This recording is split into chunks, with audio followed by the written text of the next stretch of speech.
Excellent. Welcome, everybody, to Living the Next Chapter. I have an author with me today. His name is Antonio Grate. Antonio wrote a book called The Power of One. Antonio is a speaker, educator, minister, loving husband and father. And he's got the coolest shirt. I got to get one of these. This is really cool. Ex-foster child written all across his shirt. We have a lot to talk about today, Antonio. So welcome to Living the Next Chapter. Nice to meet you. David, great to meet you as well. Thanks for having me. I've been looking forward to this day, so I'm super excited and ready to go. I hope that I can live up to your expectations because you, sir, have a great message. You are a great inspiration to many people. I read some of the reviews from students that sat and listened to you speak, and you're making a difference. So to have a few moments today with you, I'm inspired already. So it's great. Thank you so much.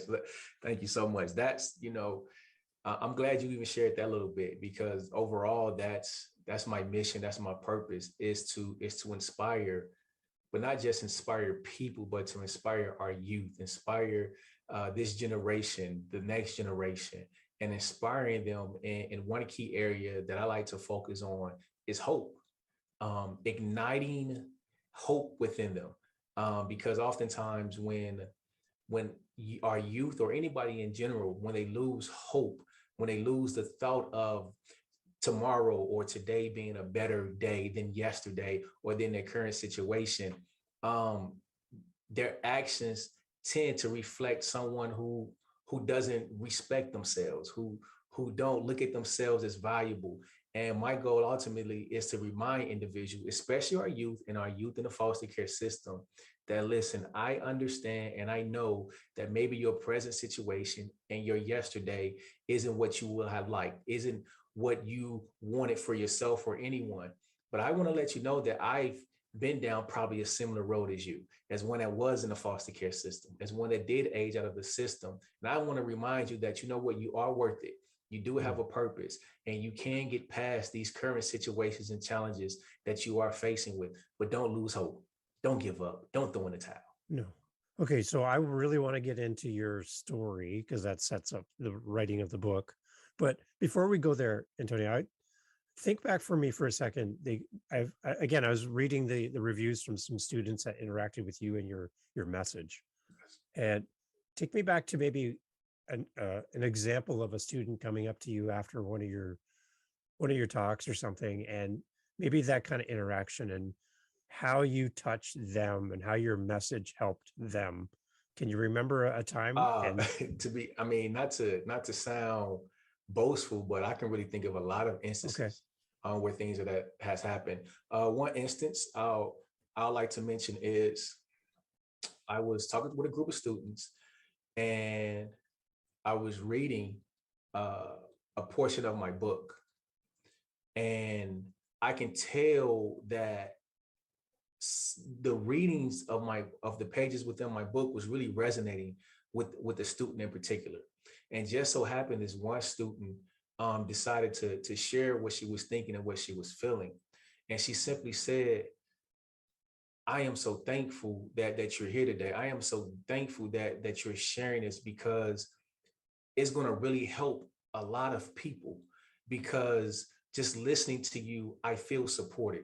Just listening to you, I don't feel alone anymore. Just listening to you, I feel like someone actually understands and get me regarding some of the things that I've been through. And she just simply said, thank you so much for sharing with what I shared that day. And that's just one example of many different examples. So with a person like yourself with a message, having the book obviously is going to help spread the message and open doors to speak. As you interact with students and listeners who come and hear your story, how do you, when you walk out to your car or you leave the building and you continue on with your day, what are some of the things that go through your mind as you reflect on this interaction with people who connect with your message?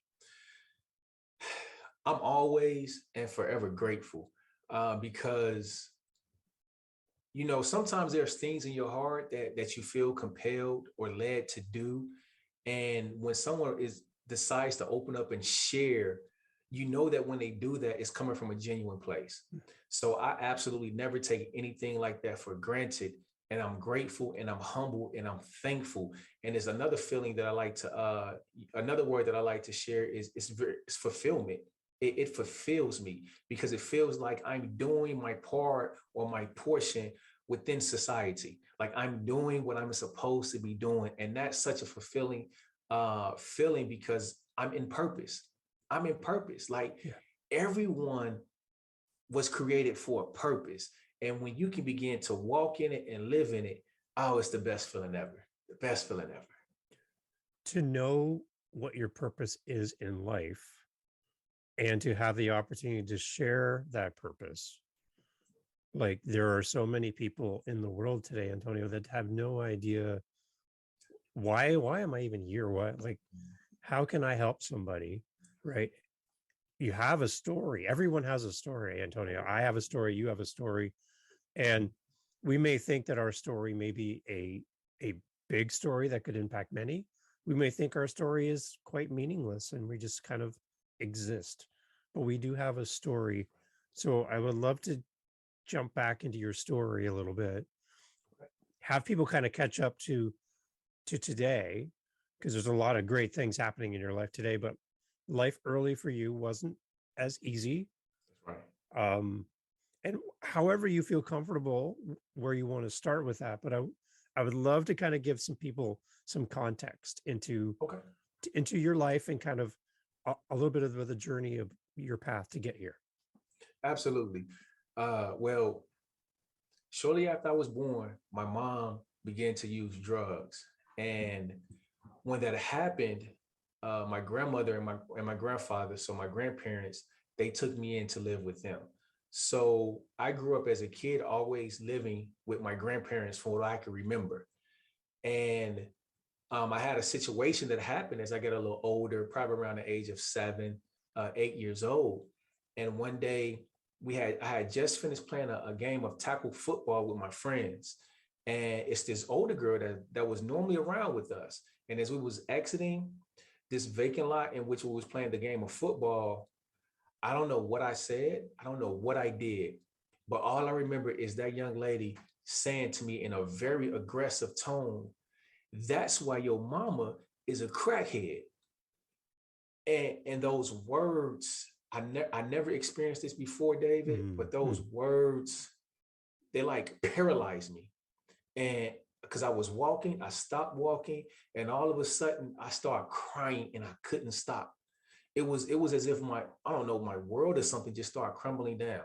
It was demoralizing, it was defeating, it was embarrassing, it was frustrating, I was angry. I had all these different feelings going on within me all at the same time. Because when I was growing up in my neighborhood, see, I grew up in the ghetto of Chicago, the south side of Chicago in the ghetto in the early 80s. And if you know anything about the inner cities in the early 80s, what we have or what we're coming out of is a pandemic. But in those inner cities, they had what they called a drug epidemic. Yep. Crack cocaine and things of that nature were running rampant through those communities. So we saw individuals being affected by that. But we all, as a kid, we would make fun of them. We would laugh at them and things of that nature. So it wasn't a good thing. It wasn't a good thing at all. And to find out like that my mom was affected, it just turned my world upside down. And then I just began to realize that, man, you know what? My mom isn't the only one in my family on drugs. My sister is, and my cousin is, and I live with these individuals. And to top it off, my dad's not in the home, and my grandparents are aging. And then you fast forward a little bit, and then the love of my life, my grandmother, who I knew loved me without a shadow of a doubt. I might have been able to question some other individuals, but I had no questions that my grandmother loved me. And to see her begin to lose the battle with breast cancer and to ultimately die, a piece of me died. And I just remember just having so many negative thoughts of just wanting to give in and throwing the towel. And it was a tough period for me at the age of 9, you know, and to experience the various things that I experienced before the age of 9, such as my brother who just wanted to spend time with me, my little brother who just wanted to spend some time with me this day, trying to hang out with me, to get hit by a vehicle, you know, and to deal with that guilt, and to deal with that feeling like I was the reason why that happened. Wow. And when my grandmother died, I look up one day and my grandfather is telling me I need to pack my things because I'm going to live somewhere else. And I was going to live with relatives, but I didn't know them. And that added on, you know, to the questions of why this and why that, and why did my grandmother have to die? If she didn't die, I wouldn't be here. Why, you know, just all Yeah. these questions I'm dealing with as a kid. And I just remember having a lot of nights where I cried, a lot of days I didn't understand. Then anger started to build up in me because I was in a new environment. I didn't really know these individuals. I had to go to new schools, and the living arrangements were different, and different things of that nature. And I was just in a place of, I don't know, kind of just going through the motions, and trying to be okay, but on the inside, I really wasn't okay. And we're talking about like your developmental years where you're learning and growing and gaining knowledge that you're going to use as an adult. And you're forming beliefs, you're forming Yes. opinions, you're forming who you are as a person. And it's Absolutely. all an uphill climb for you at that point. You Yes. don't Yes. have the quote traditional family unit to shelter and encourage and support you. You're on your own in most of this case. Yeah. Yeah. Well, I had my family, Okay, yeah. which was at this point my aunt and Okay. uncles.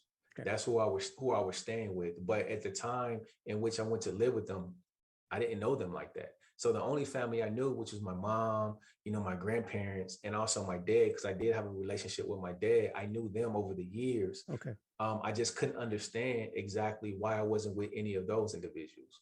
You know, Yeah. nobody never sat down with me and helped me understand what was going on, why this happened and why that happened. So I had to actually form my own reasoning for things happening.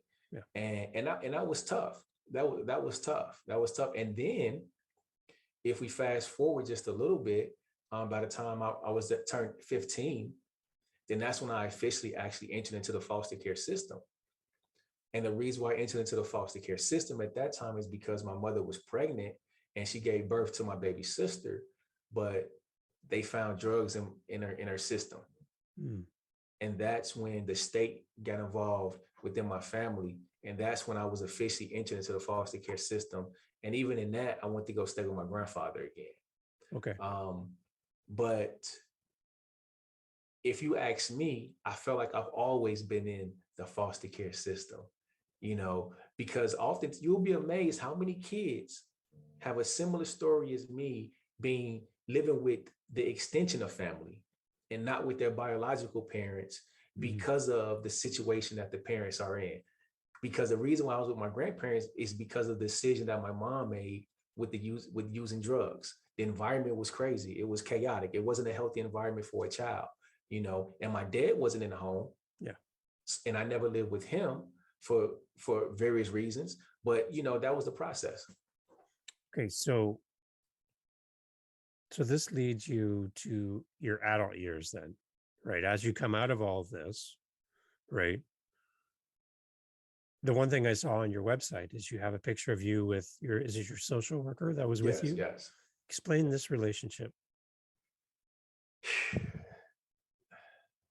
She priceless. The Okay. first word I'm gonna use is absolutely priceless. Okay. She became like a mother to me, and it's interesting when I think about it because that picture wasn't taken that long ago, you Mm. know. But she was like a mother to me. She was one constants that I had in my life, and she was a positive influence.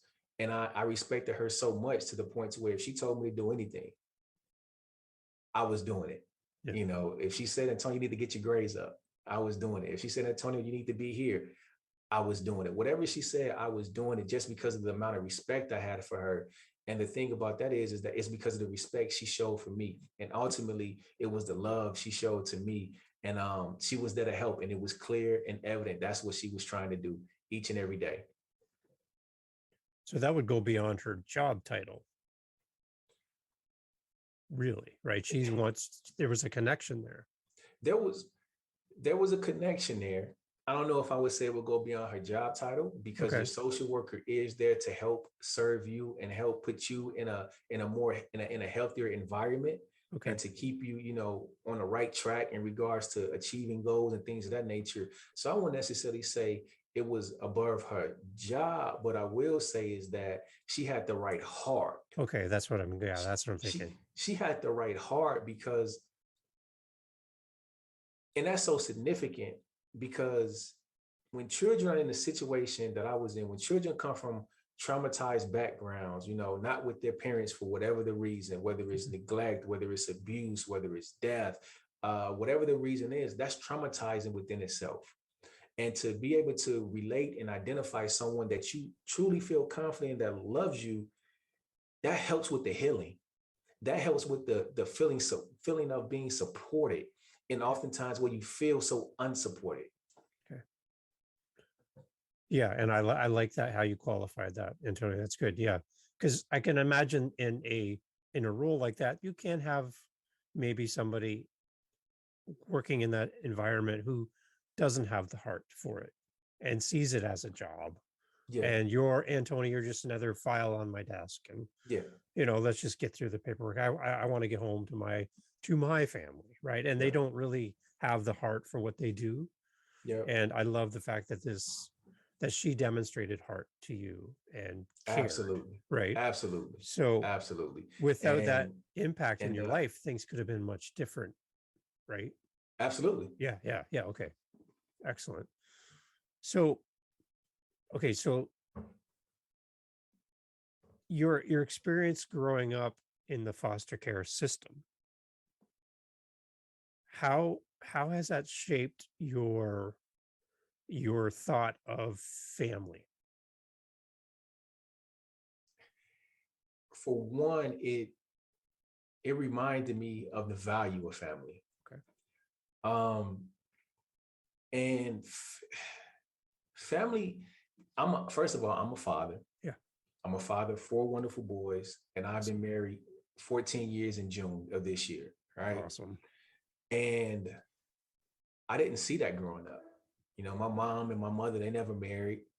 Yeah. Um, my grandparents, they married, but the crazy part about it is they slept in two separate rooms. I Hmm. never saw them sleeping together.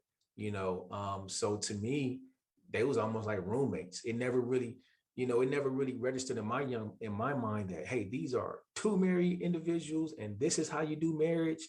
Yeah. You know, my grandmother, my grandfather, same apartment, but two different rooms. So I really never really saw what I would like to say a healthy family environment consistently. And what I realize is there's family is a super valuable, super important, especially when kids are involved. And I always told myself that I want to do the best that I can, to make sure I have myself together, regardless of what that looks like. Not really knowing what that looks like growing up, but just saying, I want to have myself together so I could try to do this family thing the right way, or try to do this family thing as best as possible. And I've always was intentional on trying to do that. So when you talk about your kids, your boys, as you create family in your home, Mhm. are you are you kind of creating family in your home for your boys as well as for yourself as a new experience, being a father and having kids and building a life for yourself that you didn't have in the Yeah, same way, right? absolutely. The word that I would say is breaking a cycle. Okay. My goal has always been to break the cycle. Okay. I've always put the pressure on me. I always point the finger at myself first to say, come on, Tonio, you got to be the one. Come on, Tonio. I know it's tough. I know it's difficult, but come on, Tonio, push through it, press through it. If you can do this. So I've always put the pressure on myself. So when it comes to my family, when it comes to my kids, it's me standing in the gap, standing in the position and say, listen, my mother might not have been able to do it. My dad might not been able to do it, but Antonio, I'm going to do it. I'm going to break the cycle so that I can begin to create a legacy, and I can begin to give a better and more solid foundation for my kids to stand upon as they grow up and develop into young men and to men. So what, Antonio, in your opinion, and based on your background and what you've and the students you speak to and the places your book, everything, in your opinion, what do kids today in foster care system, what do they need the most? To me, these two go hand in hand: support Okay. and love. Okay. Support and love. Because I believe if you love someone, then you're automatically going to support them. And the truth of the matter is they need to be reached right where they are. Sometimes as adults, we have a perception of things and how we should do this and how we should do that. And we may have even good intentions. But to be honest, sometimes we can completely miss the child right where they are. Yeah. And when you do that, you're not hoping to bring about a successful connection or build a successful relationship. Yeah. And I think that's important, meeting the child right where they are. So you write the book, Antonio. What was the morning like when you woke up and went, I am going to go write a book about my experience? Mhm. What's the process of how do you wake up one day and go, I need this book. I need this to be written. How'd Yeah. that come play? I almost want to say it's a long story, but I remember in college, I had a best friend and he knew about my upbringing and things of that nature. He would always say, Antonio, man, your life is a story. Hmm. He would always say it. But to me, it's conversation. I never thought about actually writing a book, but he will always say it. And as I got older, married, kids and things of that nature, and I started to think, man, he will always say my life is a story. Does that mean I should write a book? And then something happened. I found myself in a place in my life where, I really wanted to do more than what I was doing. I really wanted to serve. I really wanted to make an impact. And I found myself in a position to speak. Okay. And that began to bring a level of fulfillment to me in regards to me speaking to at-risk youth, speaking to youth that come from a similar background as me, speaking to youth that come from similar obstacles and challenges that I did, and the fact that I overcame them. Being able to do that began to give me a level of fulfillment that I never felt before. And over a period of time, I said, man, this is great for me to be able to talk to these students, but I'm just one person. Wonder if I can write it. Wonder if I could put it in the book. Then that way, even more people can hear about my story. And I don't have to necessarily be at one place at one time. I could be in many places at one time. So when I started thinking like that, I was like, man, I need to write this book. I didn't know how necessarily, but I began to talk to individuals, watch YouTube clips and various things of that nature, and just kind of started the process. And I was able to get help along the way. And how was the journey of writing a book then? Was there points in the journey of writing where you you hit a wall or it was hard and difficult and you pushed through? Yeah, absolutely. I faced various challenges. It was a long journey. I think the the biggest challenge for me was having the thoughts of, am I writing this the right way? And when I thought I was done, I really wasn't done, because I realized that, in my mind, to me, the story may sound put together the right way here and there, but I had to realize that it wasn't finished because of I'm not sure what word they used, but because of the flow of the Mm. story throughout the book. So when I realized that, I had to press pause. And then I had to get some more help. I had to actually seek out some experienced book writers to help me with that process, because I understood how key that was.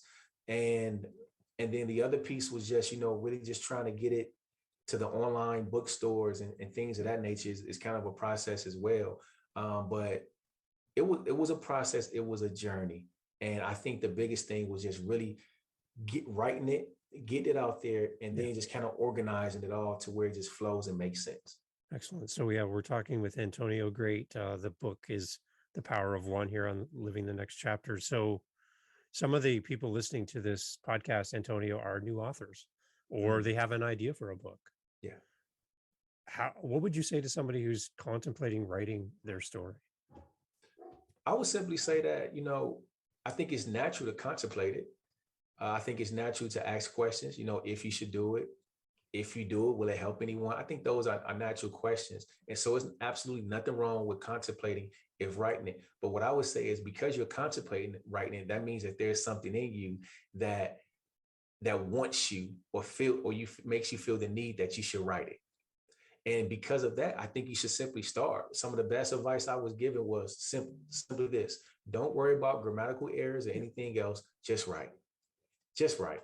Just write. Because by doing that, then you're going to actually begin to give somebody something to work with, to be able to look over and make adjustments and make corrections and begin that process. So the biggest thing for you to do is simply start writing. Can you remember the day when the book came out, Antonio, and how you felt? Absolutely. I remember the day I was waiting for it. It seemed like I wanted it to be there the next day. And so I was always expecting for it to show up. And when it finally showed up, I wasn't sure if it was it. I felt like it was, but I wasn't sure. So I just remember, like, man, is this it? Frantically trying to take the tape off and everything. And when I opened it up, I just remember saying, I was so excited. I was like, oh man, this is it. Oh man, and I had the book, and it was a surreal moment, because, who would have thought a kid that grew up in the ghetto of Chicago, one of the most ruthless cities at the time, that dealt with all of the struggles and challenges and obstacles that I dealt with and managed to overcome, would be an author. Um, and sometimes it's still surreal, just to be honest. It's still surreal that I actually made it to this point. So looking on your website too, Antonio, I love hearing the journey of an author. So first of all, I want to stop and congratulate you on doing something that many people would love to do. A, they don't know how, or B, they're not motivated. You did it, and your book is helping people, which is stupendous. That's amazing. So congratulations on Thank you. that part of the journey, but it's just the beginning. Yeah. The name of our podcast is Living the Next Chapter. So the book is done, finished, complete, printed, sent to you. Now, today is where your book begins, right? Absolutely. Done. Now I'm going to take this great thing and share it and build a community around this story. Yes. So tell me about the community that you're building around your story, and how you're interacting with your audience to support the book, obviously, but to share the message of the book. I think the last thing you just said is to share the message, because what I realize is that my mission is really to share the message. And I'm using myself as an example, but I really have the 250,000 children that are entering into the foster care system in the United States of America every Wow. year in mind. Wow. Right. So I'm thinking about them, though I'm sharing my message, because at the end of the day, I want to be able to help add more support to them. I want to be able to add more support to them. Like, for example, I'm working on a program to where I really began to mentor young adolescent males that are in the foster care system. I already do mentoring, but I really want to take it to the next level. At the same time, when I wrote this book, I had foster children in mind, but I also have foster parents, adoptive parents, and guardians in mind as well, to share my story along with tips, tools, and strategies to help them bridge the relationship gap with that child when that child enters into their new home. So those are some of the things that I'm looking at, to ultimately provide support, to the foster children, to provide support to the foster parents, and things of that nature. So that's really what I'm doing by sharing my message and mission. So tell me, Antonio, what are you doing today, apart from the book, that helps kids in the foster care system currently? Really, what I'm doing right now is ultimately sharing my story. Okay. Ultimately saying, listen, I've been through some challenges as well, but you know what? I'm here today. I defied the odds. The statistics were stacked against me, but guess what? I went to college. I was the first one in my family to go to college and graduate. Listen, I have a healthy marriage. I've been married going on 14 years now with 4 wonderful boys, who are nothing compared to dealing with the things that I dealt with growing up. So what I wanted to simply do is to inspire hope, by sharing my story, allowing them to see me, meet me, greet me, talk to me, to let them know, listen, I'm really no different than you. I was able to press through it and I'm won and I'm still winning, and you can win as well. Okay, so Antonio, I have another way of looking at this too. So you have a couple, you have somebody who wants to be a foster parent, a sponsor, and they have the heart, the same as you described earlier for the social worker that had heart and demonstrated heart. We have a family, they want to bring and open their home up to kids that, Yes, need that heart. What is your advice to somebody who hasn't, who is deciding that, whether or not I'd be a good foster parent? And what would be your advice to somebody who's brand new to the thought of opening their doors to um, a, somebody in this situation? Wow, that's a great question. The first thing I want to remind that individual of is this child is coming with baggage. This child is coming with traumas. Yeah. And the thing about it is, traumas typically have negative effects on the behavior and emotions of that child. And the truth of the matter is, you may not even be fully aware of all of the things that they have actually experienced. Mm-hmm. Typically, the social workers and individuals like that share as much information as possible, but they may not even know everything that child has experienced. Yeah. And because you are aware that this child is coming with you with traumas, you have to realize that you're going to always need patience as a parent, but you're going to need even more patience.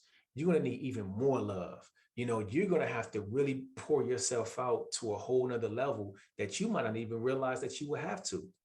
But those are some of the more immediate requirements that's needed for these children that are coming into your home, for those who want to adopt children, for those who want to foster. Those are some of the more immediate things that I would like to remind them of, because it's probably going to get challenging to an extent. It's probably going to get challenging. And when it gets challenging, they still need the love. Yeah. They still need the support. They still need the patience. Mm-hmm. Because this is how I would like to say it. The child is this seed. Okay.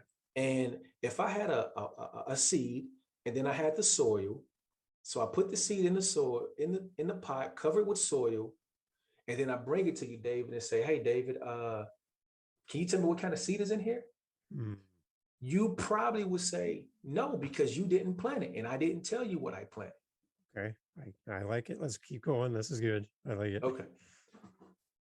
But that there's a seed in there, and in order for this seed to become what it's supposed to become what it's created to be, you must begin to provide it with the necessary nutrients for it to do that. And some of those nutrients are sun, water, oxygen, fertilizer, potentially different things of that nature, if you want this seed to grow and to become what it should be.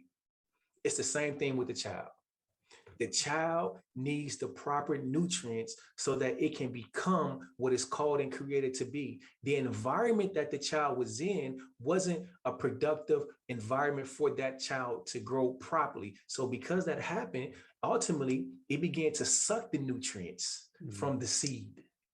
It began to suck the nutrients from the seed. The seed is still there and the seed still has life. But if you can get that seed, if you can get that child in the right environment, with the right nutrients, in due time, it will begin to produce what it's supposed to be. And remember, the thing about a seed becoming a plant, it doesn't happen overnight, Dave. It doesn't happen overnight. And because it doesn't happen overnight, we must be patient. We must continue to speak life to the seed. We must continue to speak life to the child. We must continue to supply it with the support and necessary nutrients that it needs to eventually grow and flourish and reveal all of its greatness for the world to see. So if you're listening to this or watching this and you don't hear the passion in Antonio's voice, you're missing out. Because I'm seeing a man with a mission and a purpose in front of me today, and I'm inspired, Antonio, because you come from a place of experience and love, and that same care that you were shown as a child in different situations, you are now demonstrating that. And the book is one way to facilitate that and open some doors.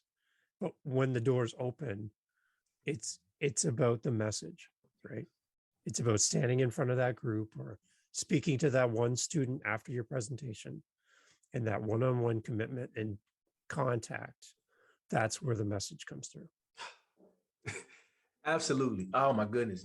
Absolutely. I want to share this part about my story. When my grandmother passed away, I was in such I was in such a dark place. And I just remember many nights crying. I remember many days just thinking about giving up and just not even wanting to be here anymore and not knowing what to do. And it was just so much cloudiness and darkness in my thoughts and things of that nature. And and I remember one day I had a different thought. And this thought was this. It said, Antonio, if you throw in the towel now, then how are you going to make your grandmother proud? Mm. Man, that that thought, it changed something for me. And I began to fight, David. Mm. I began to fight in the midst of everything that I was feeling, in the midst of everything that I was dealing with. I began to press past the cloudiness and the darkness and the frustration and the anger and the hurt. And I began to fight for my grandmother. I began to live for my grandmother. And because I found that one thing that I was grateful for, that one thing that I was thankful for, it began to give me hope because I was in a hopeless state. It began to give me hope. It began to give me hope for today. It began to give me hope for tomorrow. And then what I began to realize is that I am valuable. I have worth.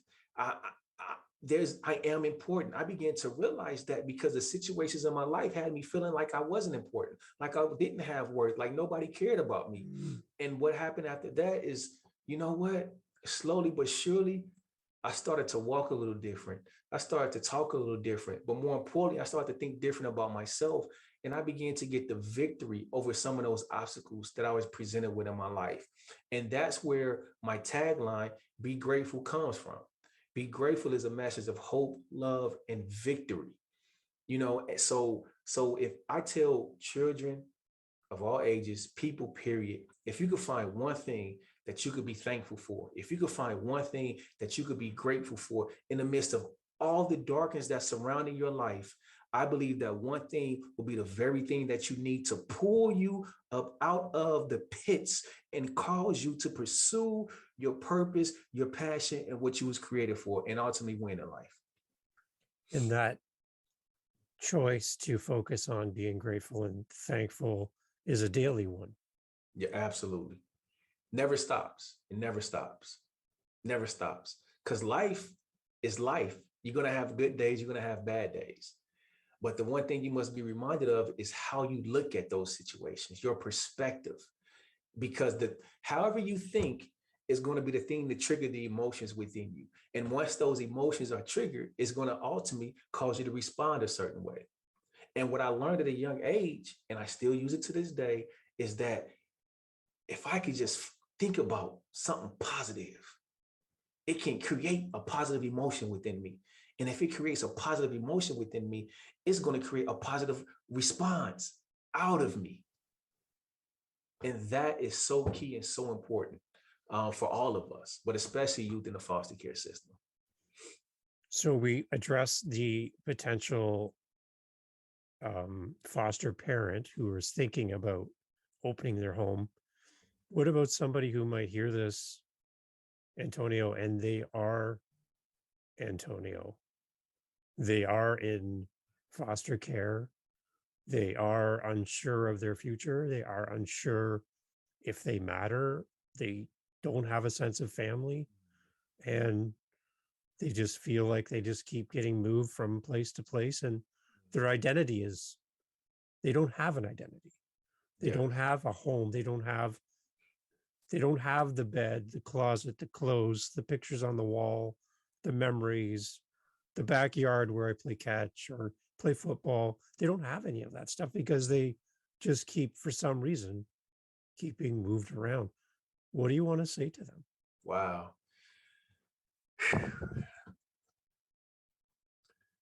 When, if there's anyone listening that is facing anything similar to that, the first thing I want to say is the fact that you are still breathing, the fact that you are still here is a clear sign to me that there's a reason why. It's a clear sign to me that there's still something for you to do. And in the midst of what you're feeling and what you're dealing with, I would challenge you to ask yourself, what do you want for you? How would you like for your tomorrow to look? If you can change anything, if you could do anything, what would you do? And how would that look? Because one thing I had to do in those times was I had to create an image. I had to get an image in my mind. I had to get a vision in my mind of what I wanted my future to look like if I made it to 18, if I made it to 21. Because in my environment, they said 1 out of 4 African-American males by the time I reach 18 to 21 will be dead or in jail. Wow. So the statistics was against me to even make it to 21, right? But I saw myself making it to 18. I saw myself making it to 21. I saw myself not going to jail. I saw myself not in gangs. I saw myself not doing anything illegal. So I ask you, how do you see yourself? What do you see for yourself? Because the thing about it is that if you don't fight for yourself, you really can't expect anyone else to fight for you. But how you can fight for yourself is asking you what it is that you want, what it is that you see for yourself, because you deserve it. You deserve it. The fact that the truth of the matter is the situation that they're in right now, or the situation that you're in right now, is probably not because of something that you did. It's probably a direct consequence of something that someone else did, of the decision that someone else has made. So it's not your fault. You couldn't control it. You are not the one to blame. And if you feel that way, let it go as best as possible. Forgive yourself. Forgive yourself first and realize that you deserve better. You deserve better. I know that everything is telling you that you don't. But I'm telling you that you do. Because I'm telling you that you're worth it.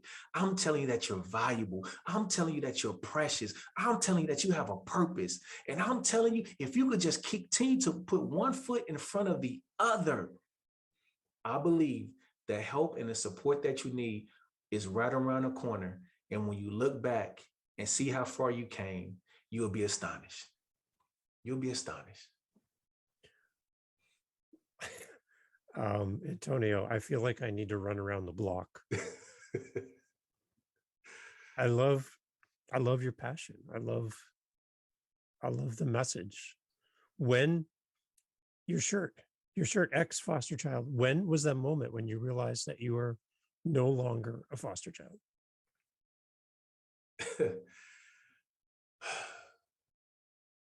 I think the moment when I was no longer embarrassed by it. Wow. Okay, say that again. When I was no longer embarrassed by it. It was in that moment. And that moment happened recently. That moment happened during the time when I actually started speaking, when I actually wanted to serve, when I actually wanted to impact lives. It was in that moment where I realized I'm not ashamed of this anymore. Wow. And because I'm not ashamed of it, I'm going to share the message. Because I'm not ashamed of it, I'm going to tell my story. Because I'm not ashamed of it, I'm going to stand in front of whoever it might be and deliver the message and story. Because I'm no longer ashamed of it, man.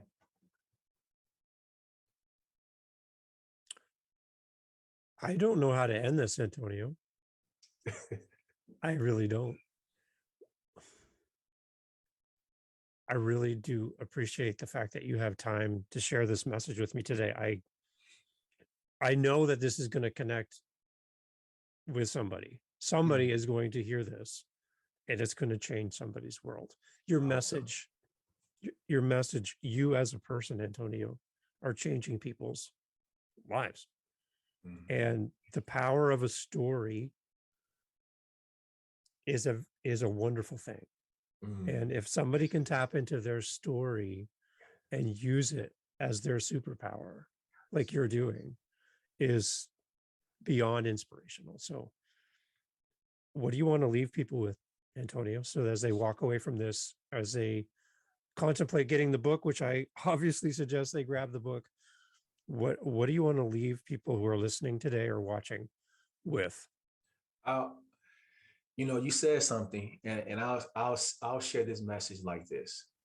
For those of you who are contemplating on sharing your story, I would like to tell this story like this. You have a message, regardless if you feel like you do or don't, you have a message that's specifically designed to help someone. You have a message that's specifically designed to save someone. So many of us are in a plane in life. We're floating around in life. We're going places. We're doing things, right? But we're doing these things for us. But I want to challenge you to not only sit on the plane and enjoy the ride, but I want to challenge you to put your parachute on and jump out the plane. Why, why do I want to challenge you to do that? I want to challenge you to do that because there are people on the ground that are waiting on you to save them. There are people on the ground that are waiting to hear your story. There are people on the ground who are waiting for you to do what you're called and purposed to do. They're waiting on you. But if you don't jump out that plane, like Superman or something with your arms out and say, I'm coming to get you, I'm coming to save you. If you don't jump out the plane, then those people who are waiting on you will not be helped. The power of one, the power of one, that's all it takes. That's all it takes. Put on your parachute and jump.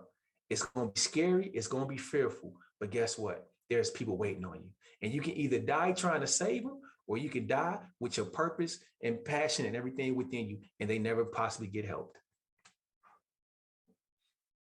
Jump. Do it. The power of one. Absolutely. Imagine how your life would be different, Antonio, if you never shared this message. Right? We wouldn't be chatting today. True. And somebody wouldn't be hearing this today. Absolutely. Right? Absolutely. It only takes one person to share the message. Absolutely. And if I can be a little part of that in helping you spread that, I feel honored that I can do that. So thank you. Thank you. Absolutely. Antonio, how do people connect with you, whether they want to be in the foster system and help, or they are in the foster system and they need care and love? They don't know where to go. How does somebody reach out to you? Yeah, the best place to reach me and to contact me would be at my website, which is www.antoniograte.com. That's ANTONIOGRAT as in Tom, E as in elephant.com. On there, I have my social media handles, and also they can actually reach out to me through my website as well if they choose to. So that would be the best place to go. And they're actually talking to you. Yep. Yeah, actually talking to me. Yes. That's great. And that's the best place to get the book as well. Yes, absolutely. Website. Yep. The Power of One. It's interesting how we just came back to the title at the end, isn't it? The Power of One. Power of One, man. Absolutely. I have one challenge for you, Antonio, today. Okay. Be grateful. There it is. Go hug that beautiful wife of yours and those kids. Absolutely. And continue on this path because you're doing it. And I appreciate you. I really do. I appreciate you. And listen, remember to be grateful because it's more than just a slogan. It's a lifestyle. There it is. Living the Next Chapter with Antonio Grate, The Power of One. You need this book in your life. And I challenge you to go get that. Go see Antonio, check him out, go follow him, give him all of the love. And if something hits you today, reach out to Antonio through his website. Let him know. And thank him. as I thank you, Antonio. It's great. I really appreciate you. It was an honor, Dave. Appreciate you. All right. Thanks, sir. Thank you.